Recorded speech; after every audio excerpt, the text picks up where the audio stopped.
Hey, everybody. Great to see all y'all out there in Son of Sam land.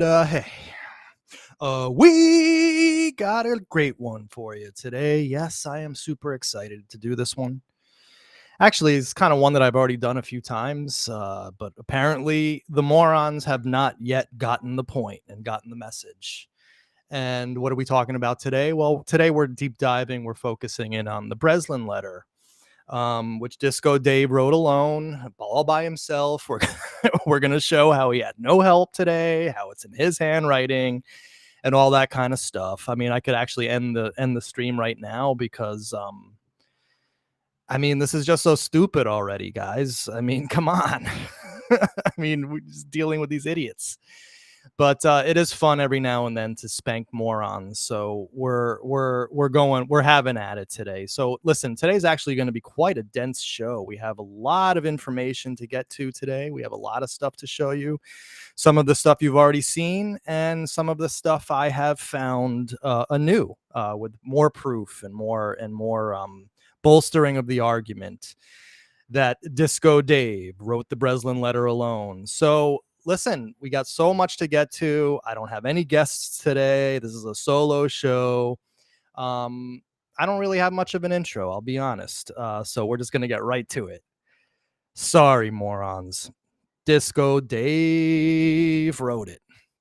And of course, what's the it we're talking about? We are talking about the Breslin letter, the very famous Breslin letter, which of course we'll see today in full. We'll read it, we'll talk about it, we'll analyze the hell out of it, and we're going to have a great time. Of course, I want to say hello to everyone out there in the chat.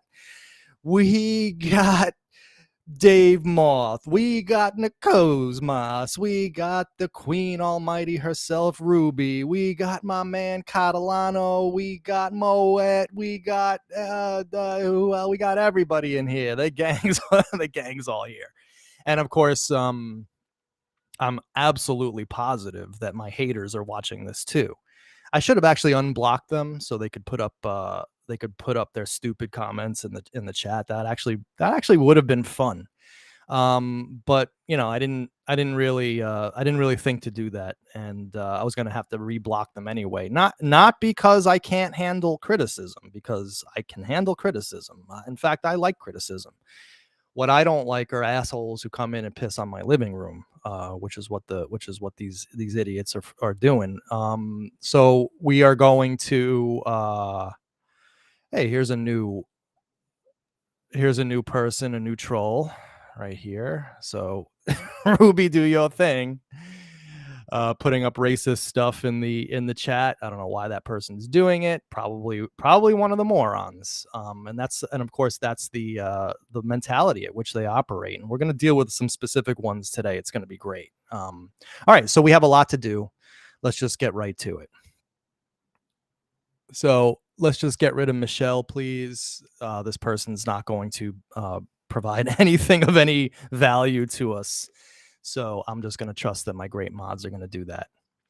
All right, so we got a lot to do. Well, first of all, of course, we need to Moet. What do we need to do? We need to lay the foundation. And of course, we have to lay the foundation by laying down what Maury Terry wrote. Remember, we came at this as Maury Terry fans in the beginning. Of course, idiots like Jonathan Mitchell and his ilk think that I have handlers and that I was ordered to change my opinion. I don't know why anyone would care in the year 2021 when I started about the Son of Sam story. It's ridiculous that I would have a handler. No, these people just can't handle the fact that someone came out of the blue, out of the woodwork, and kicked their effing asses all over Son of Sam land. That's basically what it's about. But we have to lay the foundation because, of course, the morons still are with this claptrap that Disco Dave Berkowitz did not only did he not write the Son of Sam letter, he was incapable of it, of course. And where do they get their information from? From the King Moron himself. Significantly, the story contained an analysis of the authorship of the Son of Sam letters I obtained from renowned handwriting expert Charles Hamilton, who would be the first to expose the Hitler diaries as fraudulent 4 years later. Hamilton said, I've studied much of Berkowitz's writing and many samples of his printing, too. The Breslin letter is a masterpiece by comparison. Berkowitz doesn't write like that. He doesn't print like that. And he doesn't think like that. Further, he's incapable of it. Whoever wrote that letter to Breslin is possessed of a high degree of urbanity and wit, is well educated, and is able to make words flow together beautifully. Berkowitz can't do it, and his limited education shows in everything he writes. Quote, the police were duped into believing Berkowitz wrote that letter to Breslin, unquote, Hamilton continued, and then convinced themselves he did it because they wanted to believe he did, but he didn't. I asked Hamilton about theories which suggested a, quote, split personality, unquote, in Berkowitz might have produced a work superior to his known writing, thinking, and graphics abilities. Hamilton simply said, no. You cannot assume or become a personality or intelligence that is so much greater than your own. It can't be done. A friend of Berkowitz, who had known him for years, put it another way in the article. If he had 1,000,000 years and 1,000,000 pieces of paper, he couldn't have done that thing, the Breslin letter. It's just not him at all. If you knew him like I do, you'd know that too.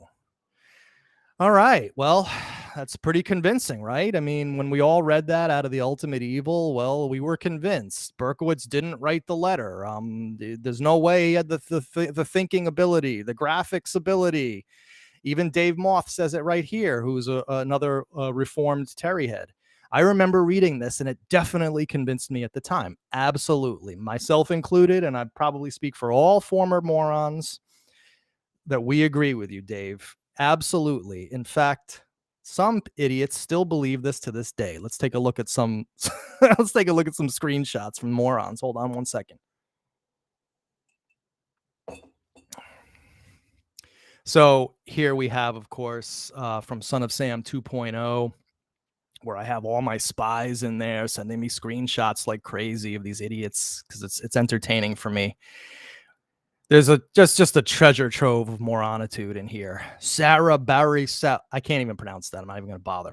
I haven't read David's book of poems yet, but I should sometime soon. What I do observe from this poem is that it isn't particularly complex like the Borelli Breslin letters, which reinforces my personal opinion that he did not write those letters. I just don't think he had the skill, knowledge, or talent to write that complex symbology. The poem is pretty simplistic. I mean, that's like taken right from what Maury just wrote, right? So when the person writes here, when this particular moron says, my personal opinion, no, that's not your personal opinion. That's an opinion that was given to you by the drunkard, by the abuser, by the manipulator and the liar, Maury Terry. Okay, and then Rena Martin Wells, who's a particular one of the dumbest out there right now in the moron land. They are all in the same style in this book, all very similar, and I totally agree. I'm of the opinion he had help with those letters, especially the Breslin letter. It's the most haunting letter in SK history, in my opinion, even more so than the Jack the Ripper's letters. And then we have these idiots, Patrick Thomas, talking to the total troglodyte mouth breather, Rocco Mike. And no one would, and no, well, he spelled it wrong, and it'd be and I can't even read this because he spelled this wrong. It's no one, Noone, okay, and no one could scare readers better than Breslin.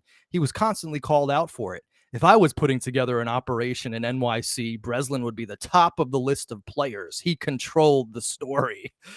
I mean, these idiots, they're saying that actually Breslin now, they think that Breslin was part of it, part of Son of Sam, and that he controlled the story. I mean, you gotta be absolutely kidding me with this crap. And then here he is again talking about a video that we'll highlight in a second. At 11 minutes in, Chris Jr. is talking about how powerful the writing is. Also, the printing is powerful. Doesn't remind me of DB's handwriting, but is it possible Jimmy Breslin wrote the letter? Were any prints found on the letter? And then these idiots, Rocco, Mike, and they're just talking to each other this stupid, lame crap. And speaking of that, let's talk about this is the reason why I'm doing this video today. Because of this schmucky video that I saw the other day. It came out. It's absolute total garbage. I mean, I don't even care that I'm advertising these people's video channel. I'll just tell you, getting lumped up with Rob Rossi. I mean, these people. What does getting lumped up mean? Someone out there in the audience know? I'll just wait. What does getting lumped up mean?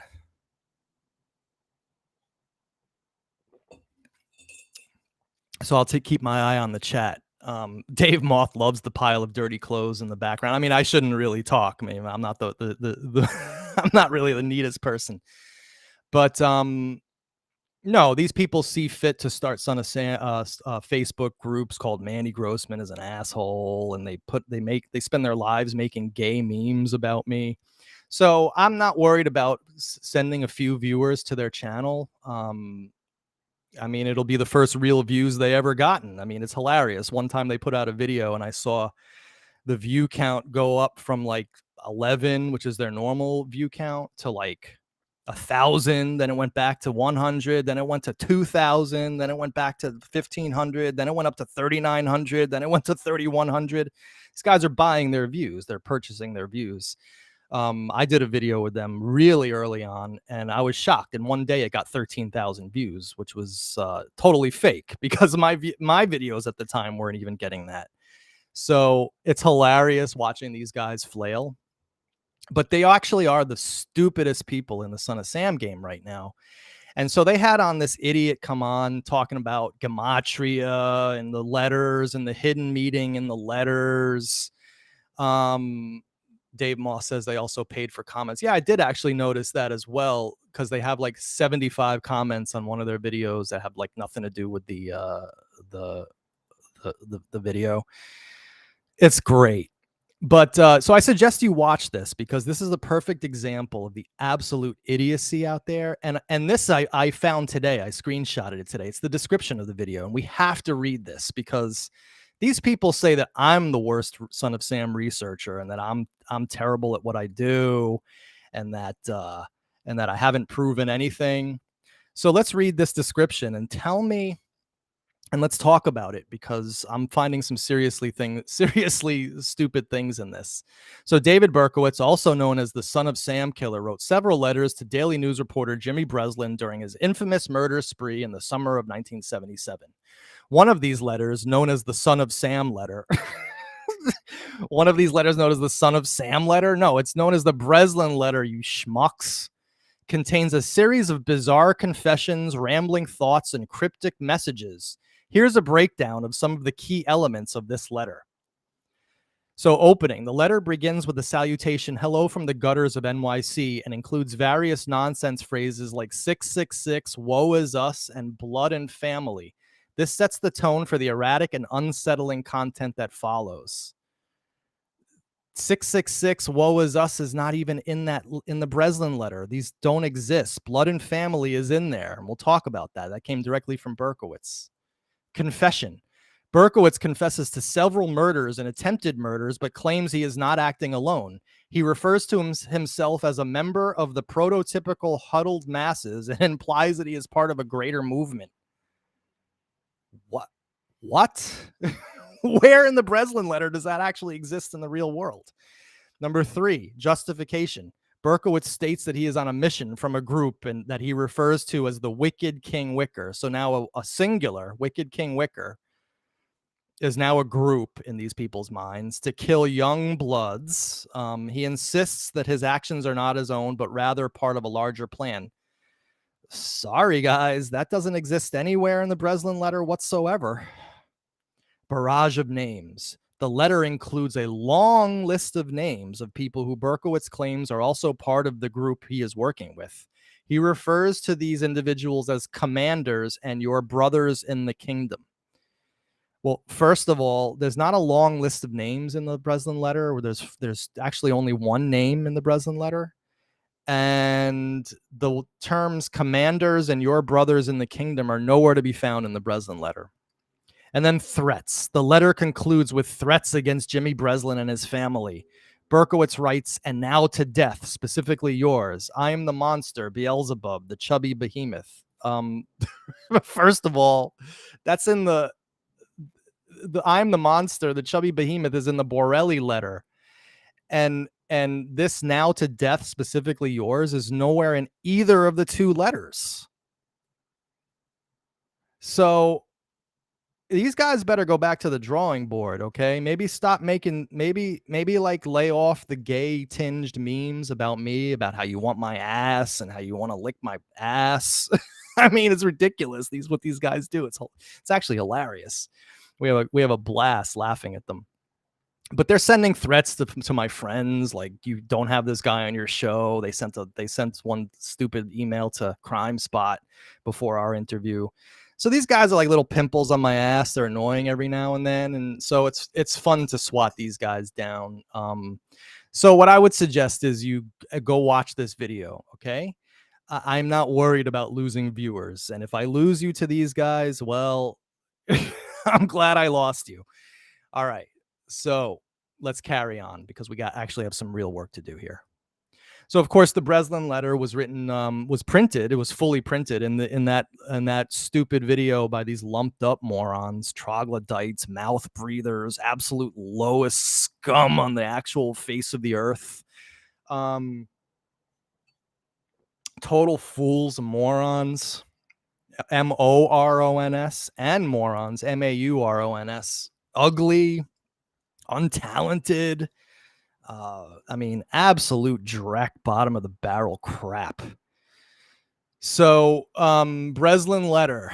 All right. So they say in that video that the Breslin letter was never printed in the newspaper. Bitches, it was printed on June 6, 1977. All you need to do is watch my videos if you want to learn something. All right. Done all the work for you. Morons. All right. So let's actually read the Breslin letter. So the Breslin letter, of course, was mailed from Englewood, New Jersey, May 31st, 1977. Probably reached the paper June 1st or June 2nd. It was printed June 5th. And it's written, of course, to Breslin over there. Okay, so that's the front. So here it is. Dear Mr. Jimmy Breslin, hello from the gutters of NYC, which are filled with dog manure, vomit, stale wine, urine, and blood. Hello from the sewers of NYC, which swallow up these delicacies when they are washed away by the sweeper trucks. Hello from the cracks in the sidewalks of NYC and from the ants that dwell in these cracks and feed on the dried blood of the dead that has seeped into these cracks. JB, I'm just dropping you a line to let you know that I appreciate your interest in those recent and horrendous 44 killings. I also want to tell you that I read your column daily and I find it quite informative. Tell me, Jim, what will you have for July 29th? You can forget about me if you like, because I don't care for publicity. However, you must not forget Donna Loria, and you cannot let the people forget her either. She was a very sweet girl.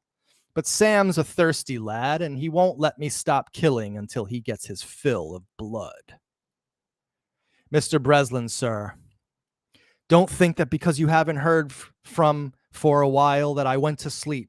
No, rather, I am still here, like a spirit roaming the night, thirsty, hungry, seldom stopping to rest. Perfect use of a semicolon right here. Anxious to please Sam. I love my work. Now the void has been filled. Perhaps we shall meet face to face someday, or perhaps I will be blown away by cops with smoking 38s. Whatever. If I shall be fortunate enough to meet you, I will tell you all about Sam if you like, and I will introduce you to him. His name is Sam the Terrible. Not knowing what the future holds, I shall say farewell, and I will see you at the next job. Or should I say, you will see my handiwork at the next job? Remember Miss Loria. Thank you. In their blood and from the gutter, Sam's creation, 44. Here are some names to help you along. Forward them to the inspector for use by NCIC. The Duke of Death, the Wicked King Wicker, the 22 Disciples of Hell, John Wheaties, rapist and suffocator of young girls. P.S. JB, please inform the detectives working the slayings to remain. P.S. JB, please inform all the detectives working the case that I wish them the best of luck. Keep them digging. Drive on. Think positive. Get off your butts. Knock on coffins, etc. Upon my capture, I promise to buy all the guys working on the case a new pair of shoes if I can get up the money. Son of Sam. And then he has the symbol over here. Okay. So, of course, Catalano is correct here, one of the great modern Son of Sam researchers. The only fingerprints found on the Breslin and Boretti letters match David Berkowitz. That's true. So I don't know how his fingerprints could have gotten on there if he didn't write them, but maybe the lumped up guys will let us know. And of course, on the back of the envelope, blood and family, darkness and death, absolute depravity, 44. So let's go a little bit deeper. Okay. So the main arguments of the moron are as follows. And we're going to go through each one of these and prove how, well, we're right and those guys are wrong. They claim that the handwriting was not Berkowitz's. Okay, that's their first argument. They argue that Berkowitz wasn't a good writer. Now, remember, all of this came from the drunkard, the liar, the manipulator, the bully, the abuser, Maury Terry himself, right? These people aren't capable of original thought. So they say that Berkowitz was not a good writer. They say that Berkowitz was not capable of the thoughts or the terminology that are in the letter. And they say that Berkowitz did not write the Son of Sam symbol. Well, let's deal with each one of those on its own. Let's deal with the handwriting, shall we? Now, I'll be the first one to tell you that I used to be the biggest Maury Terry head there was. I mean, if you told me that Berkowitz wrote this, I would be like, oh, it was Michael Baron Vale Dick Karnkowski car, right? Or I was like, no, it was JC. It was Wheaties. I mean, Wheaties wrote it. I mean, he was in the Scottish pipe band, so he knew how to spell with British handwriting and all that kind of stuff. I didn't even countenance. I was a true moron. I wouldn't even countenance that it was Berkowitz's handwriting. But it was, guys. It absolutely was. And now when you know Berkowitz's handwriting, you can see it. It's so obvious. So let's take a look at it. Well, of course, I've studied much of Berkowitz's handwriting and many samples of his printing too. The Breslin letter is a masterpiece by comparison. Berkowitz doesn't write like that, he doesn't print like that, and he doesn't think like that. Further, he's incapable of it. Well, we should do some research on Charles Hamilton and see what his reputation actually is, because I don't know what he did with the Hitler diaries and the fraudulent. It's not my concern. But in Son of Sam, this guy was SOS, stuck on stupid. Or he was being paid by Maury to pull this shit. Or with Maury, you never know. With Maury, this guy could have said the opposite, and Maury just put lied in the book about what he said. All right. Let's carry it on. So the handwriting. Well, of course, the Berkowitz letter is written in a version of architectural drafting. And this is, of course, why everybody thought it was Michael Vale Baron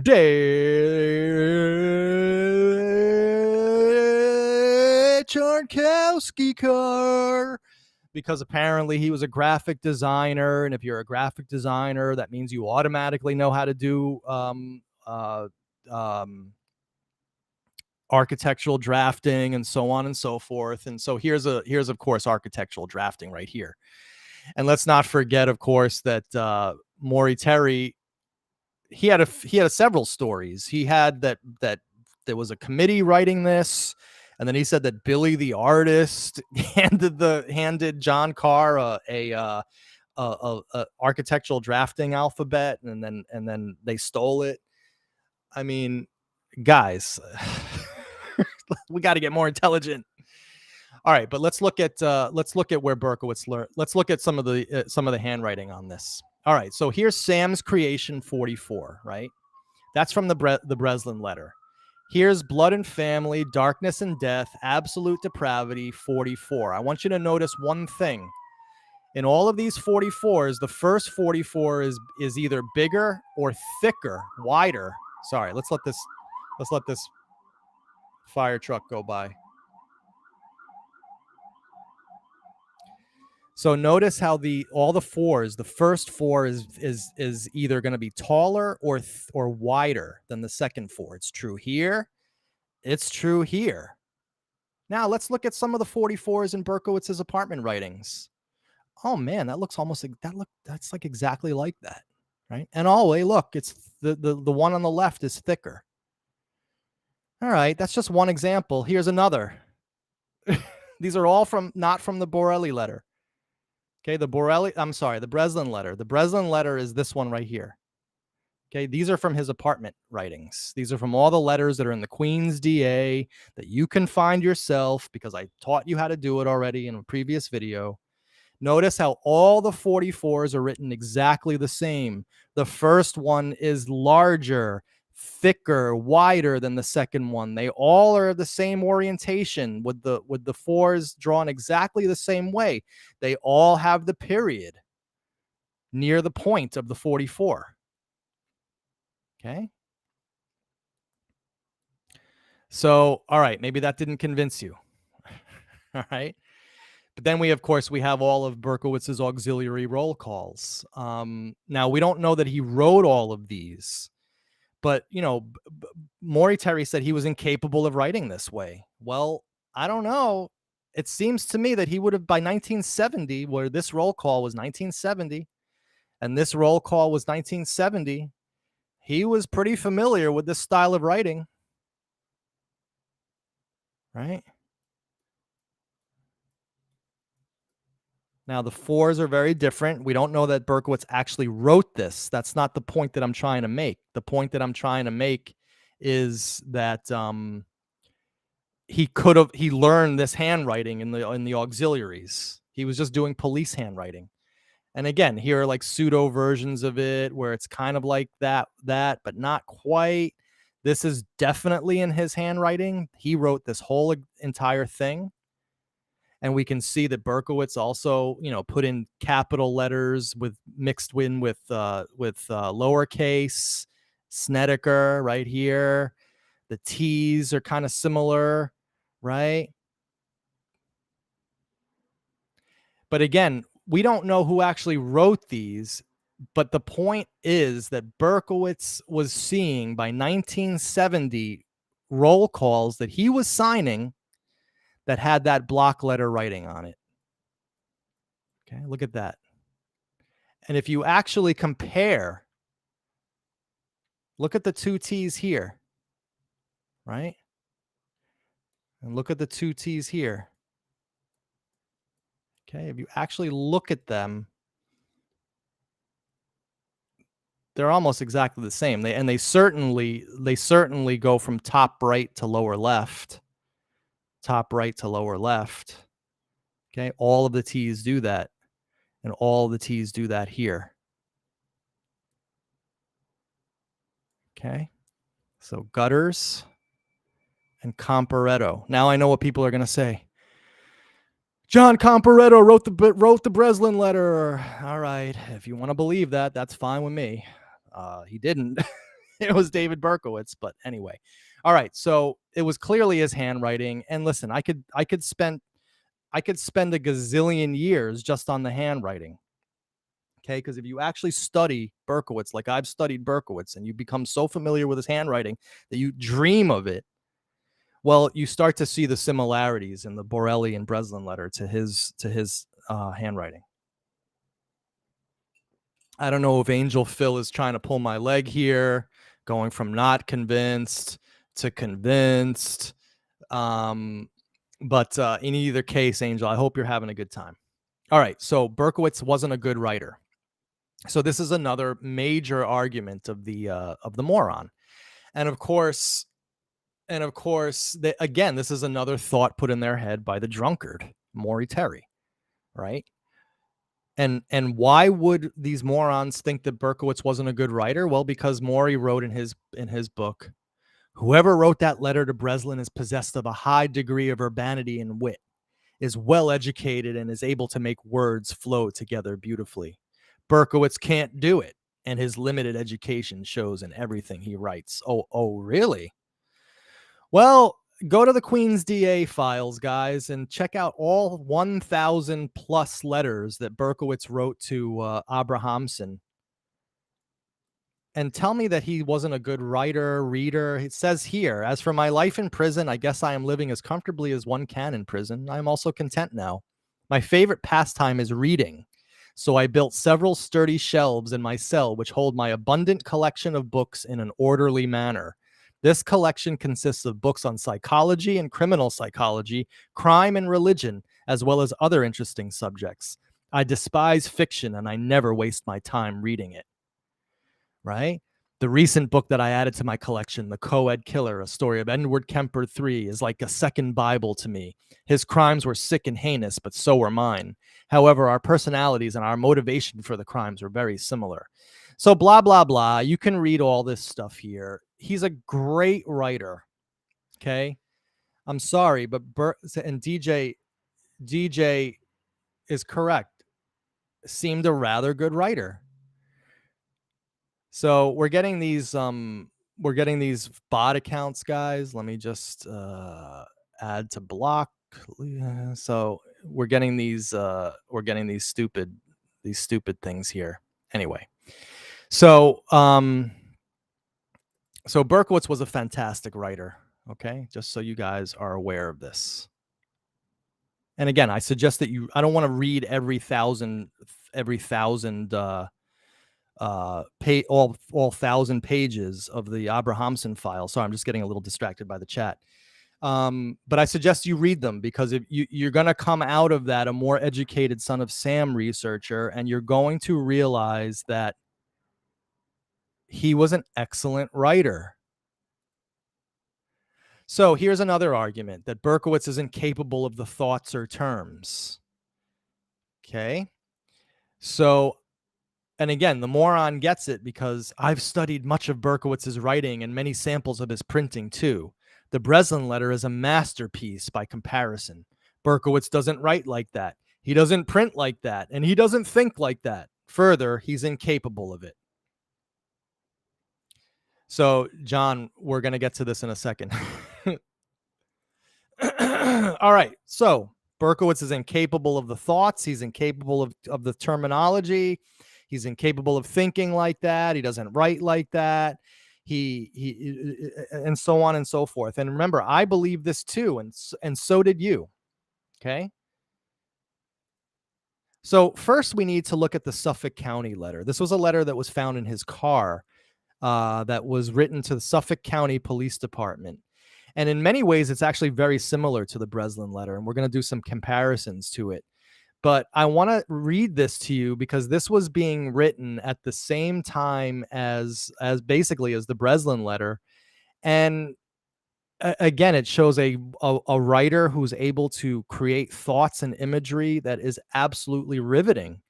And also, some of the terminology that's in this letter is in the Breslin letter, as we'll talk about. So let's look at this letter. It behooves us to actually read this one in full. It's a good one. The first Saturday of August, 1977. I must get this job done. This is the last assignment, the last mission. Once it is finished, I will be of no use to Sam Carr, and I will be destroyed. I do not fear death, for I do not wish to go back to my apartment, ever. Never again will I have to give my life to Craig.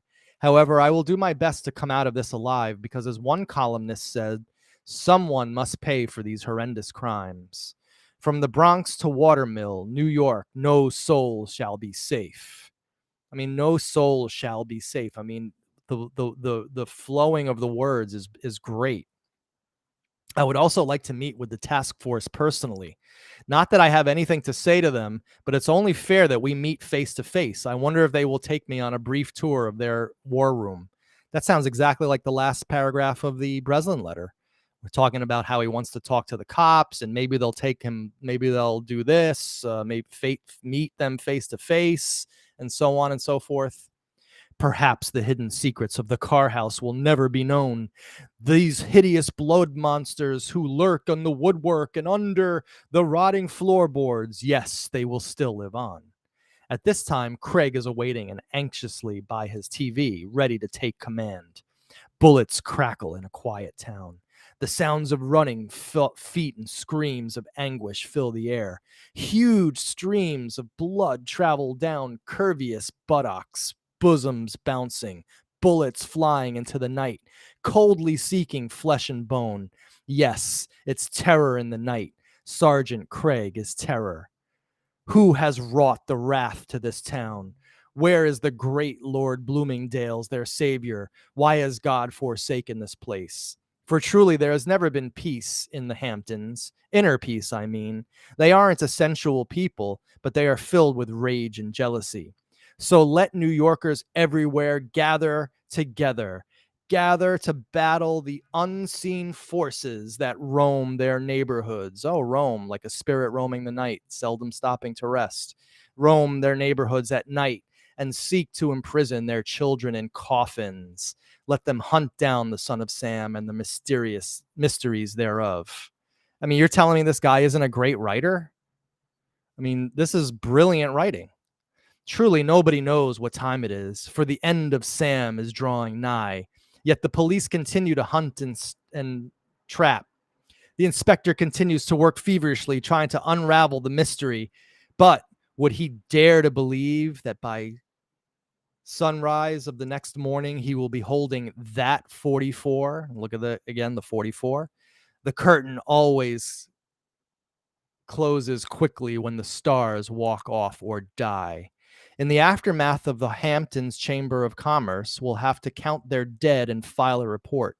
Reporters will be swarming the streets, snapping pictures of dark red spots on the ground, which symbolize where people once stood. Perhaps a big, tall cop with an empty 38 will be playfully kicking in the ribs of the son of Sam with his shiny boot. He'll be enjoying those sadistic delights, and he'll be looking on with satisfaction at his prized catch. In a short time, things will be back to normal, and if you go into a lover's lane at night, you'll be able to hear the sound of dozens of car springs squeaking in unison. Then you will know that there is peace in the world. And hey, look, here's an X, just like the son of Sam symbol. All right, so there's actually quite a bit in this letter that directly relates to the Breslin letter. If you're well versed with the Breslin letter, you probably were there right with me. But we'll take a look.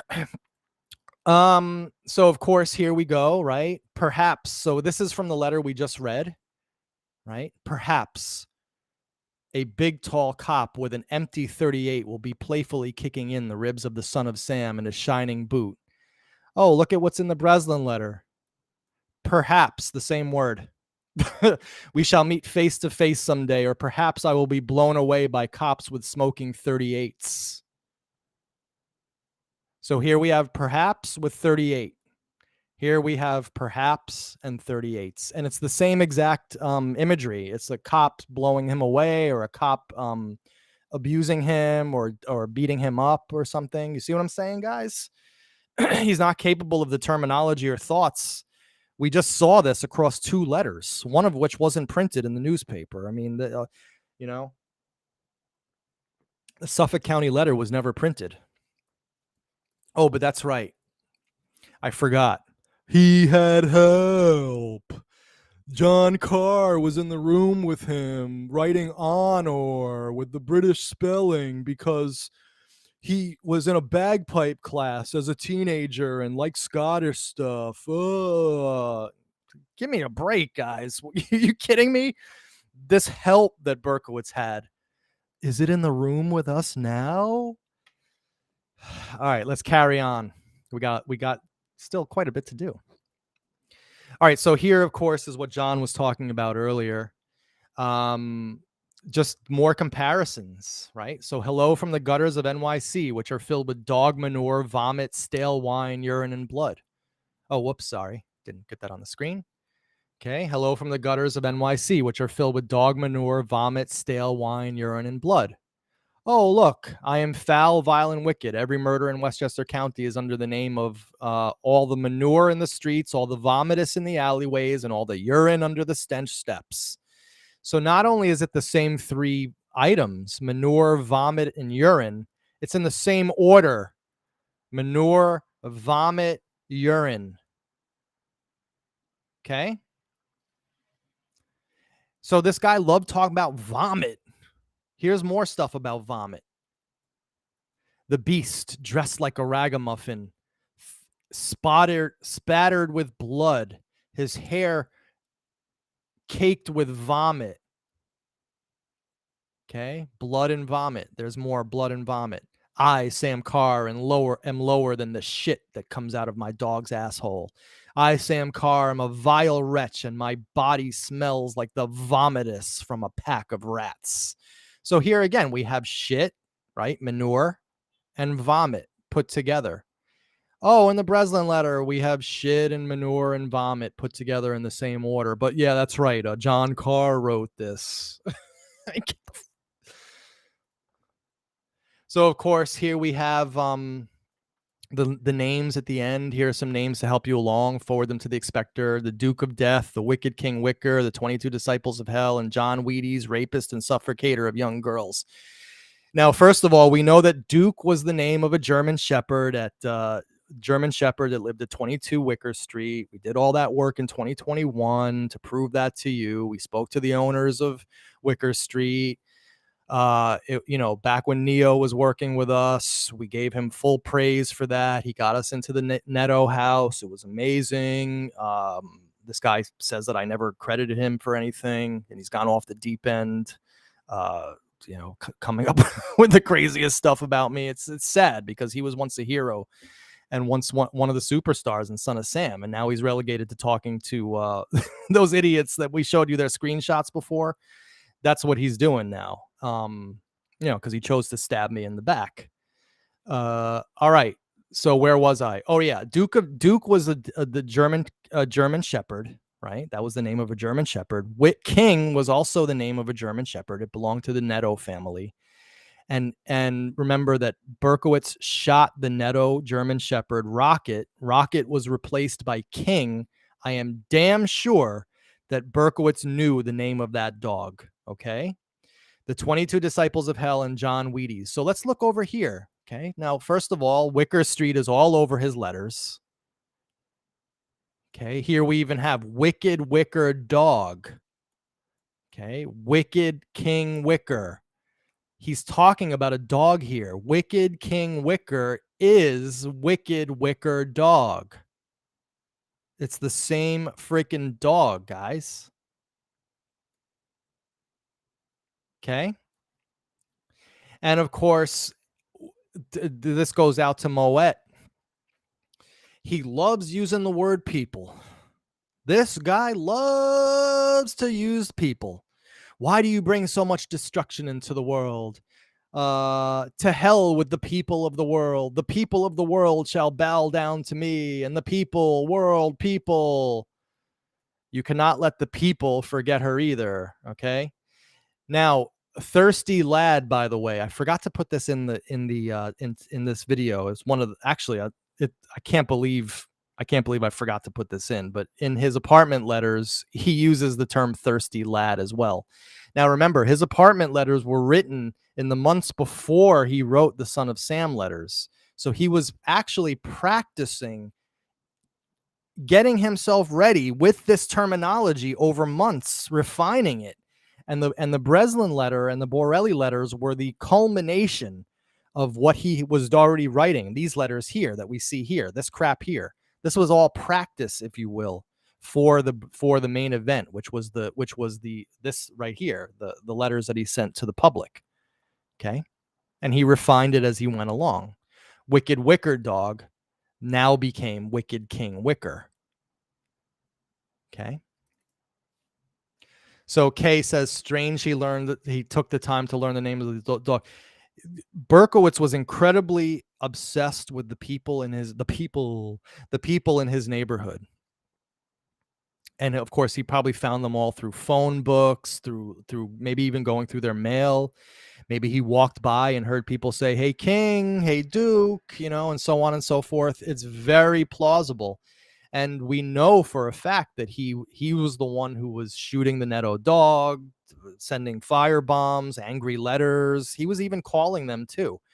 The fact that the Nettos didn't become as famous as the Cars is actually a travesty, because he arguably, Berkowitz was much more angry at the Nettos than he was at the Cars. So here's a really, really good one. This is new. I just found this yesterday. So this isn't exactly the same, but the vibe is the same. The way it makes you feel is the same. Now check this out. Mr. Breslin, sir. Don't think that because you haven't heard from me for a while that I went to sleep. No, rather I am still here like a spirit roaming the night, thirsty, hungry, seldom stopping to rest, anxious to please Sam. I love my work. Now the void has been filled. So this is from his apartment letter. I have dedicated myself to murder, and I promise to drive all my neighbors to their death by the cruelest means. I will never let my neighbors rest, nor eat, nor live in peace. Let them kill themselves with their own hands to escape the continuous torment that I continually dish out to them. So it's all about like not resting, right? Here, I'm not going to let people rest, seldom stopping to rest. And here he does the same thing. I will never let my neighbors rest. Okay, I can see if maybe that's not the strongest argument, but still he is capable of these terminologies and these thought patterns. Now, here is some great stuff. So, of course, here are some names to help you along. Forward them to the inspector for use by NCIC: the Duke of Death, the Wicked King Wicker, the 22 Disciples of Hell, John Wheaties, rapist and suffocator of young girls. So, of course, all the morons out there are like, how could he know? He knew John Carr. He knew John Carr because he knew John Carr's perversions. He knew John Carr was a rapist and suffocator of young girls. Well, first of all, how do you know that John Carr was a rapist of suffocator of young girls? Was he ever convicted for that? Does he have a criminal record for that? Has anybody ever accused him of that before? John Catalano and I are going to be doing some stuff on North Dakota. They specifically asked his friends, did he date young girls? And they were like, no, he didn't even date anyone. He was like asexual, the guy. So these morons out there are like, yes, he worked with Carr because he knew Carr's intimate secrets. No, he didn't. He made this shit up out of his head. Okay. I mean, listen to this crap. Although my mission is comparatively minor, it has taken Jack Cassara and Satan over 22 years to form me into the soldier servant that they so desire. So here's 22. 22 disciples of hell. He's probably talking about his age here, okay? But again, I'm not the lumped up morons. I'm not going to sit here and try to find hidden meanings in things. I'm just keeping it very simple. All right? Now, check this out. I must kill for John Carr, that terrible rapist and child molester. You should hear John boast about his perverted conquests. That terrible John Carr, born to ruin people. Well, he didn't know John Carr because he was originally calling him John Wheat Carr, Johnny Rape Slayer, right? So when he didn't know John, before he started calling him Wheaties as a troll, because again, there's no proof that John Carr's nickname was actually Wheaties. No one ever told me that except for one guy, the usher, who I know now was trolling me because he admitted it to it. He told Neo, and it's on tape, that he was fucking with me back in 2003 because I was like all excited about Son of Sam and he just wanted to mess with my head. So he knew Wheaties, he knew about that nickname. So he just was messing with me, this guy. So the usher turned out to be completely full of crap. Everything that I've come across in Yonkers cult related has turned out to be a troll. Okay, that's how you know that this shit just didn't exist in the real world.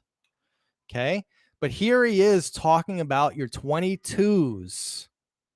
All right, but here before he knew John Carr, before he didn't ever knew John Carr. Sorry, before he started calling him Wheaties, he was calling him John Wheat Carr, and he was calling him John Wheat Carr because that's how it was in the phone book. which is how he found these people. All right. And we talked about on the Killer Podcast show the other day, all the steps that Berkowitz took to find his biological mother. Most of it was looking into phone books and doing cross-referencing of different years of phone books.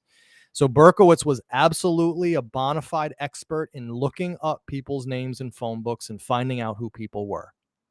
Okay. That's how he found John Wheat Carr. He thought it was one person. He was talking about two, and he called him Johnny Rape Slayer. So this is the genesis of what eventually became this up here, rapist and child molester, right? All of this in his delusional letters in his apartment, and then it ends up here in the Breslin letter, John Wheaties, rapist and suffocator of young girls. Okay. So give me a break with the John Carr crap. He knew John Carr. Catalano and I are going to destroy all that crap next week when we take on the North Dakota stuff. So this is good shit right in here. Okay. Dear Mr. Jimmy Breslin, hello from the gutters of NYC, which are filled with dog manure, vomit, stale wine, urine, and blood. Hello from the sewers of NYC, which swallow up these delicacies when they are washed away by the seeper trucks. Hello from the cracks in the sidewalks and from the ants that dwell in these cracks and feed on the dried blood of the dead that has seeped into these cracks. So this is all about like this imagery here that Berkowitz creates is all about like feeding and blood and insects. Well, check this out. What I found in his book here, in his apartment letters. Eat my dork, says Sam to his mother. Eat my dork. In Sam's house, his kingdom, heathendom, there lies no peace. It is a house of dead jealousy prevails in this world because certain people who are now alive cannot eat anymore pussy of the dead ladies. However, the something are truly feasting and freely nibbling on sweet dead, and it's cut off. Maybe that says carcasses, right? There are many old homes in the yard. These have long passed away, blah, blah, blah. The point is here, feasting and freely nibbling on the sweet dead. Okay.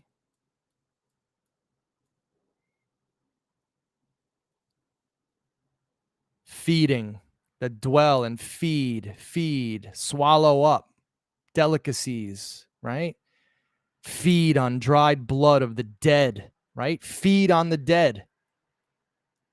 Feasting and freely nibbling on the sweet dead.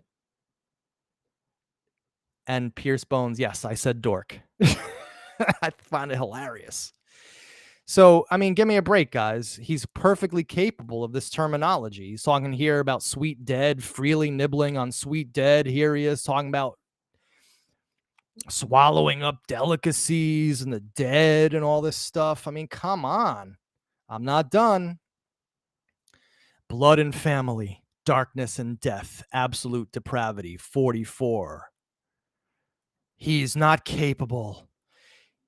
Berkowitz is not capable of writing this. It's beyond his capability. He doesn't have the mind. He doesn't have the thought patterns, and he was not a good writer. Oh, yeah? Well, this is in his apartment letters. Death and destruction, terror and havoc, blood and bullets, the horrors of hell. And then he has more milk, as if this was a freaking grocery list. But the point is, look at that. Death and destruction, terror and horror, blood and bullets, the horrors of hell. Blood and family, darkness and death, absolute depravity, 44. 4 lines, same rhythm, same verbiage, essentially, right? He was practicing. The reason why the Breslin letter was a masterpiece of writing was because he had spent months and months practicing this terminology, getting it into his head. And as Paul Hart says here, where is Harvey's name in any of these letters? I knew the names of all my friends' dogs. He just says Sam Carr's dog in the letter. He didn't know the Carr family at all. No, absolutely not. He didn't know them in any way, shape, or form. He just happened to move into the neighborhood. They just happened to live there. Their dog just happened to bother him. And he had just come from 2 previous apartments in Coligny Avenue with a dog, and then Barnes Avenue before that with a dog. So he enters the Pine Street apartment with this beautiful view, top floor. The guy knows he's not going to have any upstairs neighbors stomping on the floor. This beautiful Hudson River view, and then he hears Sam Carr's dog. I mean, think about it. I almost feel sorry for David at that point because he must have been like, "Oh my God, again?" So he just became obsessed with this family, and that was it. They just happened to be in the wrong place at the wrong time, which is how most crimes really do occur. Wrong place, wrong time. So now let's deal with the symbol, okay? Because it's like, all right, we've already dealt with the handwriting. It was his. He could have easily learned how to write block handwriting in the auxiliaries. We dealt with the terminology.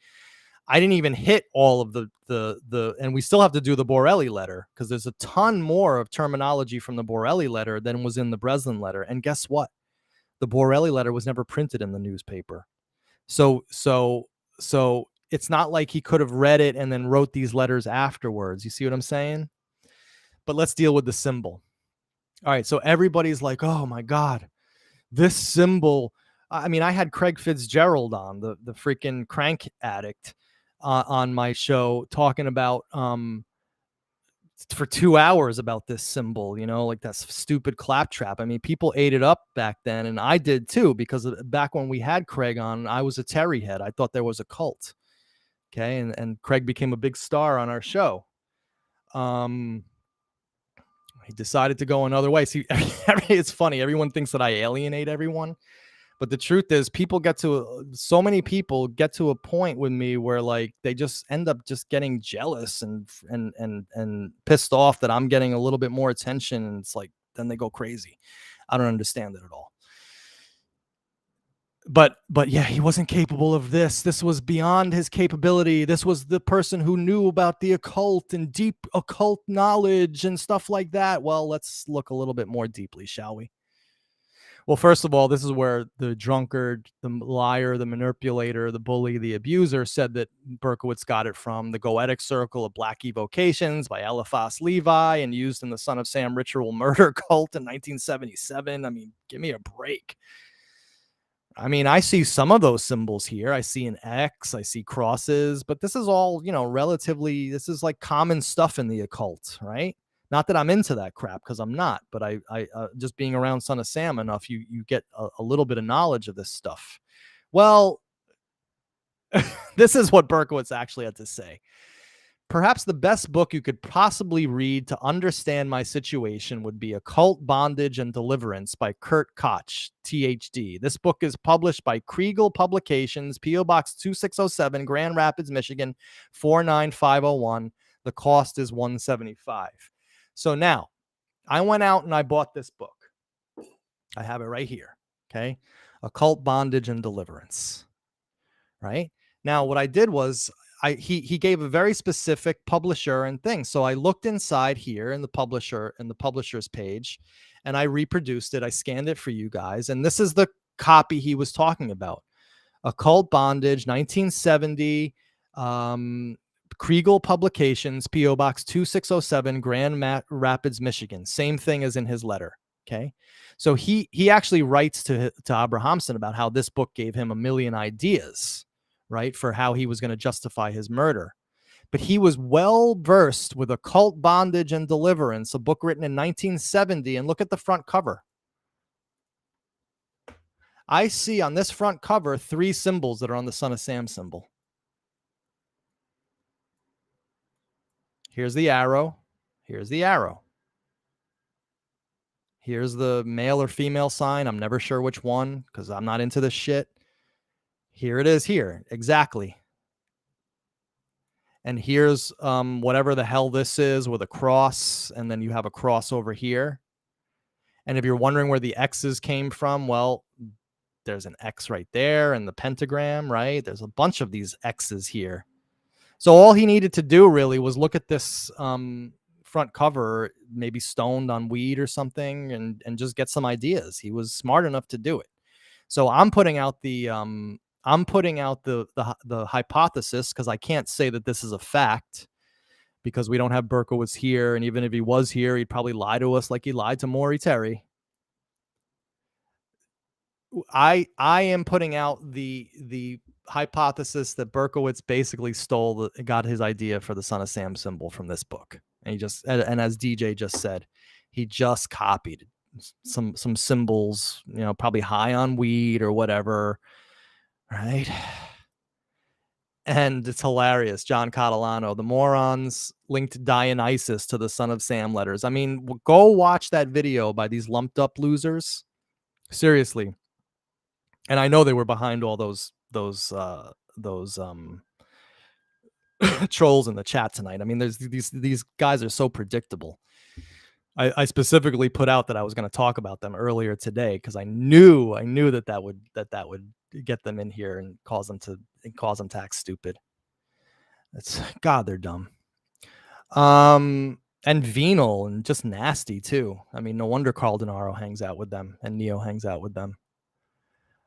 So, and furthermore, you're going to tell me Berkowitz wasn't well read and didn't have knowledge? In addition, I read numerous books. Such as Billy Graham's Angels, The Exorcist, The Omen, Rosemary's Babies, Hostage to the Devil by Malachi Martin, and many other religious books on the spirit world and the occult. After reading these books, I then knew that this would be a good excuse to commit serious crimes. So he's saying here that he read all of these occult tinged books steeped in the occult, demonology, Rosemary's Baby, all of these books he read before the crime spree. So no wonder he was filled with this knowledge to write all this crap in the Son of Sam letter. DJ, I thought he didn't read fiction. Great point. What can I tell you? Everyone's a walking contradiction. But now the morons will use that. See, he can't be trusted. So, and of course, there were more than one Son of Sam symbol, guys. I mean, people make a big deal about this Craig is Craig's letter ones that aren't the same. So he didn't write this one or he didn't write that one. Bitches. He was just practicing. He was refining his thing, or maybe he didn't remember what he did before because it wasn't that big a deal, right? But this isn't something to hang your hat on to use as proof that there was a cult. There were actually 2 Craig is Craig letters, and I did when I was on Locals, when we were private, I did a pop-up on this. But I'm not gonna put that back up. So this was the letter found in his car, right, with the Son of Sam symbol that was different from the one up here. I mean, not that much different, just opposite, really. The cross and the S are in the same spot. It's just that the male and female symbols are opposite. So I mean, I don't really consider that to be such a big deal. Certainly doesn't prove anything, but he practiced, and we know he practiced because look at the handwriting on these two. They're different, even though they're the same writer. They're different handwriting, and he's doing his whole look at the E's, look at the T's, look at the I's. It's the same as the Breslin letter. Okay. Berkowitz was incapable. It was Billy the artist that gave them the alphabet. Guys, he was just practicing the crap. I mean, this is the most stupidest shit you could possibly imagine. And of course, this is our last slide of the day, where we need to reiterate for the morons out there what Berkowitz thought about Maury Terry. Okay. I mean, I don't understand why they're not internalizing this. Carl, get this through your thick head. I wrote Maury Terry a couple of letters, but I've called it quits with him because he's a pest. In one letter, he asked about 30 questions. These weren't yes or no questions either. Goodness, he wanted a whole book. So I'm just going to ignore him because it's gotten out of hand. I didn't answer his questions either. Piensiak still writes from time to time, and he asks when I will let him up here. He wants to visit because of this new investigation. My answer for the last 3 months was no. So you see, this whole thing was a big pile of confusion anyhow. It was also needless and superfluous. Well, we fought each other over nothing, really. In the end, I just got so mad that I dropped Terry and Piensiak both. Goodbye, fellas. Yes, you were obviously being used as a stepping stone by these two non Christian fools. I have to laugh because they were men most ignorant. No, some investigators these guys would have been. I'm sure they would have been dead by now if they went any further. They probably would have froze to death in North Dakota. They're so stupid, why they probably couldn't tell the difference between a demon and Richard Nixon. And that letter's right here. It's on the web. It's public. I mean, I don't know really what else we need to tell you guys. So we're only half done. I'm gonna do another one on the Borelli letter because obviously I still need to do this. Because as long as people are shitting on the case, now I mean no one's watching that stuff, so it's really not that big a deal. It's like this other drunkard who's talking about my dad being the head of Operation Mockingbird. He says that my dad was chosen to work in Puerto Rico because he was fluent in Spanish. My dad doesn't know a word of Spanish except for hola, adios, a few little words here and there. I mean, these people are out there. No one's really watching them. They're laughing stocks. They're absolute jokes, morons, drunkards, venal, nasty scum. But as long as they're out there, I'm going to continue cleaning up their messes because, for one, you guys have spoken. I didn't even want to come back to this topic, but I did one show and it was so successful that I realized that, well, Son of Sam is really my thing. In my life, there's just something right with the world when I'm dealing with Son of Sam. So maybe you guys, maybe you guys feel the same way. So we're going to be hitting hard though. It's a new day. I no longer give a crap about politics or keeping my thoughts to myself. There are just some really nasty people out there, and I don't care about what they're saying about me personally, but they're shitting on the case. Go watch that watch this and then go watch that lumped up video. I don't care about sending them a few views, right? It's the most legit views they'll ever get, because I know that anybody who's going to go there and watch that is going to think it's the most ridiculous crap you've ever seen. They spent an hour with some girl who doesn't even give her full name, doesn't know the first thing about Yonkers, doesn't know the first thing about Son of Sam, and yet they treat her as if she's some expert. Anyhow, that's basically it, guys. Give me 1 second. My phone is ringing. I'm going to disable the camera for a second. I just want to turn it off. I'll be right back.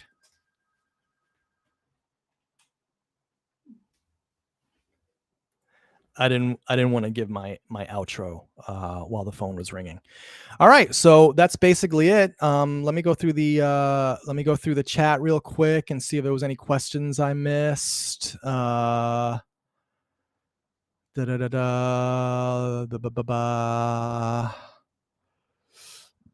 Billy the artist.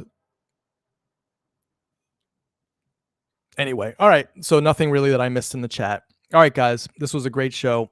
I want to say thank you so much. I'll be back on Thursday, this coming Thursday. Of course, if you're watching this a year from now, it's not this coming Thursday. It'll have already been done.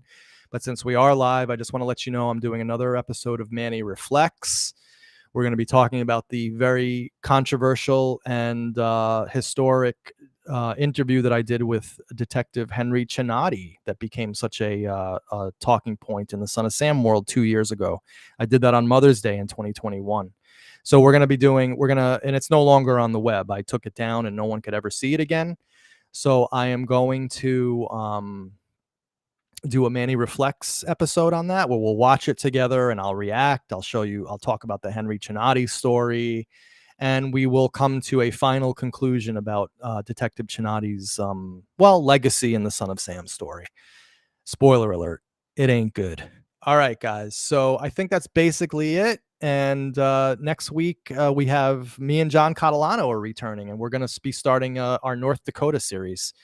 And we're going to be taking on the Phil Falcon tapes because, again, what we read in the book and what actually exists in the real world as real evidence could not be further apart.